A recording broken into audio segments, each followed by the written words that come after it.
Ectosage here on the Sage channel. It is Sleep, Art, Game, and Eat. And today, I'm going to be looking at turrets. To be exact, functional turrets. And the reason I'm doing that is because Marek Rosa, I believe that's how his name is said, recently posted something on Twitter. If you don't know who he is, he's the CEO and founder of Keen Software House, the guys who make this game. And he posted a picture of a working turret. A turret which has guns firing, but more notably, in the game modes or game setup release that we have right now, a turret that could actually turn. So after taking a look at it, I really quickly decided to build my own, and here's what I came up with. And if you look, as I'm looking around, I'm rotating. And that's because I have a motor attached to this and a motor down at the bottom, and basically this little cockpit I'm in, on the back of it you can't actually see it, but inside that big gray block there, I have a little power core and two gyroscopes, and as I move the ship tries to turn and it turns everything else with it, basically allowing us to have a functional turret. Now, of course, unfortunately, the guns still don't work in our public release build, but at least you can get an idea of what is to come. And following that idea of building for the future, I started building a few other things. Now, if you have seen his photo that he put up on Twitter, you'll notice that there is a large a medium storage crate on the back of his setup, about right here. I believe that'll probably be for ammo, but in all of my builds, since I don't actually know that much about it yet, I've left it off. So I'm just going to really quickly run down these. This was the basic when I started.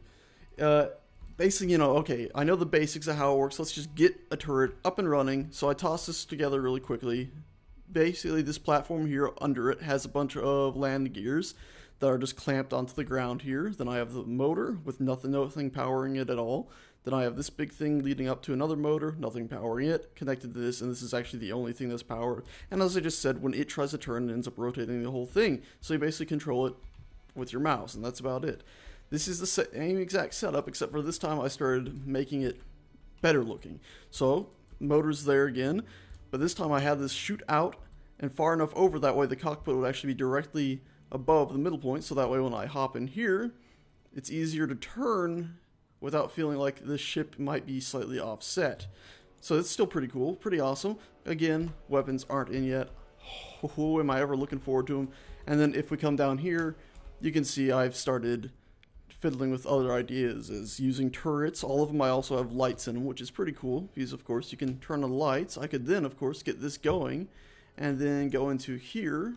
Actually, let's get it going pretty stable. There we go. Go into here, turn off the two gyroscopes I have in here. By the way, the more gyroscopes you'll have, the faster your turret will spin, just as a ship would normally spin. So you can see there, I have my turret spinning wildly out of control, or at least slightly out of control. And I think after a while, it'll very, very slowly slow down. But yeah. You can't really see much. You can see actually the turret sort of looks up and down as it goes by. That's sort of just because of the way it's being tossed about slightly as it spins. And it's actually pretty damn sturdy. And then I came over to this design, and this is where I actually widened out the connection points. That way, obviously those, you can easily see where it connects. One bullet, that's all it takes. This, it's still one bullet, but it's harder to see where exactly you'd have to hit it from, because I've stuck it up in there, hidden it away slightly. And of course, the same thing with this, it actually sticks out and into there a little bit. So hopefully it would offer some extra protection. And this one is a slightly bigger, bulkier thing because of that, and I only stuck 3 weapons on the side just to give it a basic idea, and no lights on this one. Now this one over here is just the absolute basics. I just figured, hey, I'd make this just show exactly what's going on. You can see the motor, both unpowered, and if we get into this, we can easily enough just rotate it around by trying like this. Whoop. No harm. It just turns, looks up, looks down. It's pretty cool. Anyway, I just felt like I had to show this off really quickly. I had thought about, using motors that are not powered as, hinges or just turning points, but it didn't occur to me that you could actually set something up like this, an actual functioning turret basically, until I saw that post. I was just like, okay, let's go fiddle with this. This is pretty cool. I highly suggest you all go take a look at it yourself. Some pretty cool ideas at work here. Really simple to build actually, and a lot of fun overall. Anyway, thanks a bunch for watching. I'll see you guys next time.